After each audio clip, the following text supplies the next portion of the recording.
नमस्कार। भारत में सिंधु घाटी सभ्यता से लेकर समूचे विश्व में नदी घाटी सभ्यताओं का इतिहास बहुत पुराना है। भारत में वाराणसी, प्रयागराज, दिल्ली और कोलकाता जैसे शहरों के साथ एशिया के संघाई, बैंकॉक, बगदाद, यूरोप के London, Paris, Vienna, Amsterdam, America के न्यूयॉर्क और वाशिंगटन जैसे शहर नदियों के किनारे ही बसे हुए हैं। व्यापार, परिवहन और जल आपूर्ति जैसी आवश्यकता मानव सभ्यताओं के विकास में नदियों की भूमिकाओं को आवश्यक बनाती है। आमतौर पर विदेशों के ऐसे स्थानों के सामने हम अपने देश के तमाम शहरों की चर्चा नहीं करते जो उन शहरों से शायद कम रमणीक नहीं हैं। मध्य प्रदेश में रीवा ऐसा ही सुंदर शहर है जो बीहर तथा बिछिया नदियों के संगम स्थल पर 17वीं शताब्दी में बसाया गया था। शहर और बीहर नदी से लगे हुए एक टापू सहित नदी के कैचमेंट एरिया में विकसित इको पार्क रीवा शहर को दर्शनीय बनाते हैं।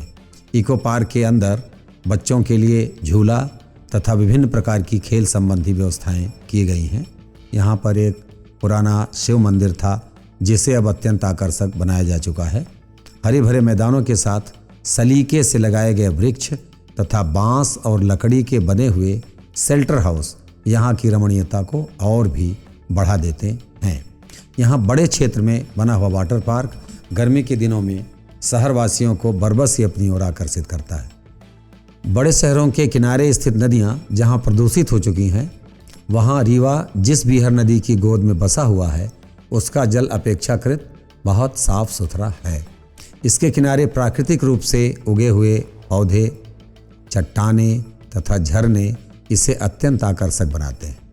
आप जब तक सामने चल रहे विजुअल्स को देखें तब तक मैं इस स्थान की प्राकृतिक, आध्यात्मिक और भौगोलिक जानकारी भी आपसे साझा करता हूँ।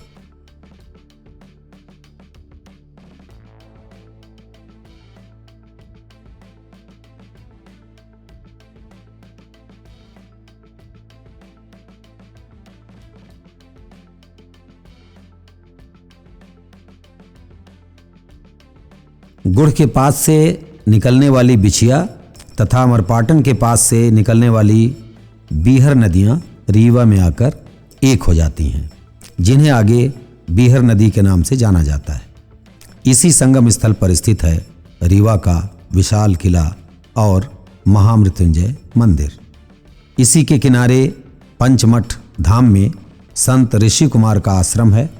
नदी का पानी जिस जगह ऊंचाई से नीचे गिरता है वहाँ यदि कोई विशाल कुंड नहीं बनता तब ऐसी भौगोलिक इकाई को क्षिप्रिका कहा जाता है। यही बड़ी तथा छोटी क्षिप्रिकाएं बीहर नदी धारा के सौंदर्य को बहुत अधिक बढ़ा देती हैं। बीहर नदी आगे चलकर प्रसिद्ध चचाई फाल निर्मित करती है, जिसकी सुंदरता पर कभी डॉक्टर विद्यानिवास मिश्र ने रूपहला धुआं शीर्षक से चर्चित निबंध लिखा था।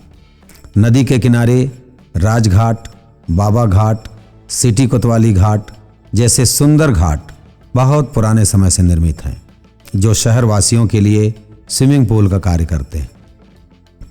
बीहर नदी आगे टमस में मिलते हुए उत्तर प्रदेश में सिरसा के पास गंगा नदी में विलीन हो जाती है।